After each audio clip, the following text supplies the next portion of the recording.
हाँ सर बताएं, राजस्थान की कांग्रेस सरकार से जनता त्रस्त है, इसके बारे में आपका क्या कहना है? त्रस्त है, जनता त्रस्त है। सब जगह बहुत ही सरकार ने कानून व्यवस्था तो बिल्कुल ऐसा लग रहा है जैसे प्रदेश में कोई सरकार ही न हो। कोई सरकार नहीं है, कोई और नहीं है, बस ये सारे आपस के झगड़े विवाद। उसके अलावा प्रदेश की जनता से इन लोगों को कोई लेना देना नहीं है। महिलाओं पे भी अत्याचार बढ़ रहे हैं, जैसे अभी एक भीलवाड़ा में भट्टी कांड हुआ था, 4 साल के बच्चे को रेप करके जिंदा जला दिया गया। बड़ी दुखद घटना, लेकिन कांग्रेस वाले इस पे जवाब देने से बच रहे हैं। इसके बारे में आपका क्या कहना? ये एक घटना ही थोड़ी है, सैकड़ों घटनाएं इस राज्य में पिछले कुछ दिनों में हुई है। 17 बलात्कार रोजाना के लगभग इस सरकार के कार्यकाल में हो रहे हैं। एक घटना क्या, ये तो हर बात से बच रहे हैं, कोई भी बात का जवाब नहीं देंगे। ये तो मणिपुर की बात करेंगे, कोई कहीं और की बात करेंगे, राजस्थान की बात थोड़ी करेंगे। एक सर पेपर लीक से बच्चे परेशान है, आपने भी एक स्लोगन दिया है कि नहीं सहेगा राजस्थान, तो इसके बारे में आपका क्या? पेपर लीक से देख लो, इस सरकार में 18 बार के लगभग पेपर लीक हुए हैं। और ये पेपर सारे जो युवा पीढ़ी है उसको बिल्कुल कुंठित और निराश करने वाले हैं, जिस तरह से ये लीक हुए हैं। और इसमें करोड़ों का घपला, अरबों रुपए का घपला सामने आ रहा है। और पिछले दिनों ईडी के छापे भी उन लोगों पे लगे हैं जिन्होंने इन पेपरों को अरबों रुपए में बेचा है। और उस सरकार के मंत्री जो प्रदेश के अध्यक्ष भी है वो इसमें शामिल रहे हैं खुले रूप में। एक कलाम कोचिंग है सिकर, जिसपे ईडी की रेड पड़ी है। सूत्रों के हवाले से खबर है कि वो गोविंद सिंह डोडासरा का, लेकिन वो मना कर रहे हैं। इसके बारे में आपका क्या? वो मना तो करेंगे, वो तो वहां के लोगों को सारी जानकारी है। कोई भी ये कहेगा थोड़ी कि मैंने भ्रष्टाचार कर लिया, मैंने गलत काम किया, ये तो बिल्कुल भी नहीं कहेंगे। सारे कर रहे हैं तो भी नहीं कहेंगे। सूरतगढ़ विधानसभा की बात करें सर, सूरतगढ़ जिला बनने के लिए काफी संघर्ष कर रहा है, लेकिन सूरतगढ़ जिला बनने में पिछड़ गया। इसके बारे में आपका क्या? सरकार ने जो जिले बनाए हैं बहुत ही मनमाने तरीके से, बिना भौगोलिक स्थितियों को देखे हुए, केवल राजनीतिक लाभ के हिसाब से बनाए हैं। जहां इनको जरूरत थी, उदाहरण के लिए दूदू, केकड़ी, शाहपुरा, ऐसे जिले जैसे कि जो जिले के किसी भी तरह से योग्य नहीं है। और दूदू के लिए तो बड़ा मजाक सा चलता है कि ग्राम पंचायत से तुरंत उसको नगरपालिका बनाया, नगरपालिका से उसको अपने जिला ग्राम पंचायत, उसके पंचायत समिति बनाया, और पूरी पंचायत समिति के बाद उसको जिला बना दिया। जिले के बाद अब उसको वहां नगर परिषद बना दी। इतने दिनों में 6 महीने के अंदर अंदर सारे डेवलपमेंट ये हुए हैं। तो ये तो मजाक सा ही है प्रदेश की जनता के साथ। आपको नहीं लगता सूरतगढ़ के साथ भेदभाव किया सरकार ने? निश्चित रूप से सूरतगढ़ हर तरह से जिला बनने के योग्य था। सूरतगढ़ तो उस समय जिला था जब यहाँ गंगानगर भी जिला नहीं था। महाराजा गंगा सिंह जी के टाइम में यहाँ जिला था।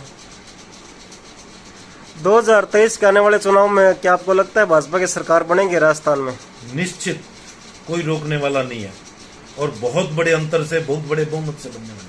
सूरतगढ़ विधानसभा की बात करें तो आप भी टिकट के प्रबल दावेदार है, यूं तो काफी दावेदार है, लेकिन जनता में आपका नाम आ रहा है, आप काफी एक्टिव भी है, तो इसके बारे में आपका क्या कहना है? पार्टी विश्वास कर रही है, विश्वास करेगी, चुनाव लड़ेंगे और निश्चित ही बहुत बड़ी जीत पार्टी की यहाँ से होगी। और मैं तो हमेशा अपने जीवन में जनता के बीच में रहा हूँ, समाज में रहा हूँ, तो सामाजिक कार्यों में रहे हैं, तो व्यापारियों के संगठन में, यूनियनों में रहे हैं, तो हर जगह हमारे साथियों के, हमारे लोगों के साथ में रहे हैं। जनता आपको मौका देती है तो आपकी सूरतगढ़ विधानसभा के लिए क्या प्राथमिकताएं रहेगी? सूरतगढ़ विधानसभा में सबसे जो बड़ी समस्या है वो है नशे की। युवा पीढ़ी बिल्कुल खत्म होने के कगार पर है। यहाँ पर नैतिकता भी नशे के कारण से दूर हुई है। तो ऐसे में नशा मुक्त ये क्षेत्र बने, इसकी प्राथमिकता रहेगी। और जहां तक आप जो पूछना चाह रहे हो कि सड़कों की है, बिजली है, पानी है, और ये तो बहुत सामान्य सी चीजें हैं। कोई भी जिम्मेवार व्यक्ति उसको बिना भेदभाव के जो एमएलए बनता है उसको करना ही चाहिए। तो सामान्य चीजें हैं सारी। एक सर, सूरतगढ़ नगर पालिका में भ्रष्टाचार का काफी बोलबाला रहा है। थोड़े दिन पहले एक चेयरमैन को निलंबित भी किया सरकार ने और विवादों में रही है नगर परिषद। इसके बारे में आपका क्या कहना है? ये सारा राजनीतिकरण भी हो रहा है। भ्रष्टाचार नगर पालिका सूरतगढ़ में बरसों से है और हमेशा इसकी समस्या यहाँ पे रही है। हमारे अनेक चेयरमैनों पे इसके केस भी हैं, अनेक चेयरमैन अंदर भी रह के आए हैं। ये दुर्भाग्य है कि ऐसी चीजें सूरतगढ़ में हुई है। वर्तमान स्थितियों में आप देखिए, जिस चेयरमैन को वो पार्टी बीजेपी में शामिल हो गया, उससे पहले वो ईमानदार था। शामिल होते ही उनको पार्टी सरकार ने निलंबित कर दिया, सदस्यता से भी और उससे भी, चेयरमैनशिप से भी। आप देखो,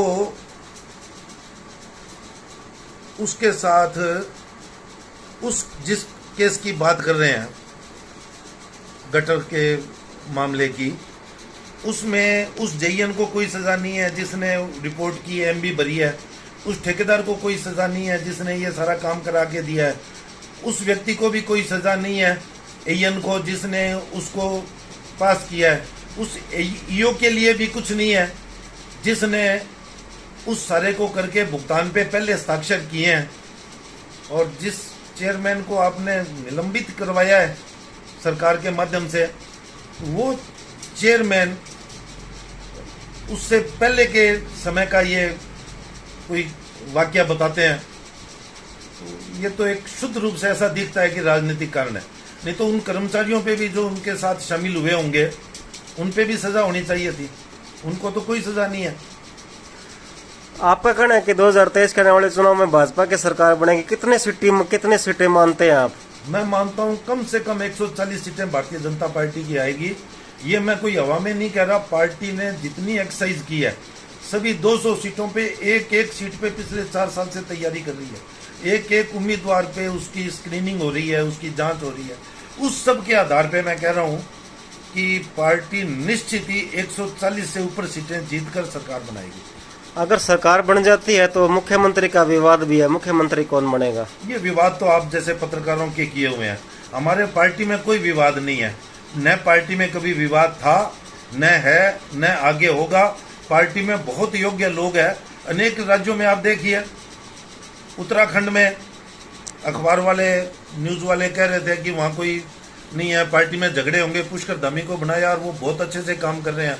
गुजरात में पूरे मंत्रिमंडल को बदल दिया, पार्टी में कोई नहीं हुआ, विवाद नहीं हुआ, कोई झगड़ा नहीं हुआ और भूपेंद्र पटेल बहुत बढ़िया काम कर रहे हैं। ऐसे ही जहां भी आवश्यकता हुई है, पार्टी ने अच्छे लोगों को आगे लाई है, आगे भी आएगी, जो प्रदेश का, देश का भला करेंगे, देश की जनता का ध्यान रखेंगे। पार्टी में ऐसे मुख्यमंत्री के लिए योग्य लोगों की कोई कमी नहीं है। पार्टी बैठ के तय कर लेगी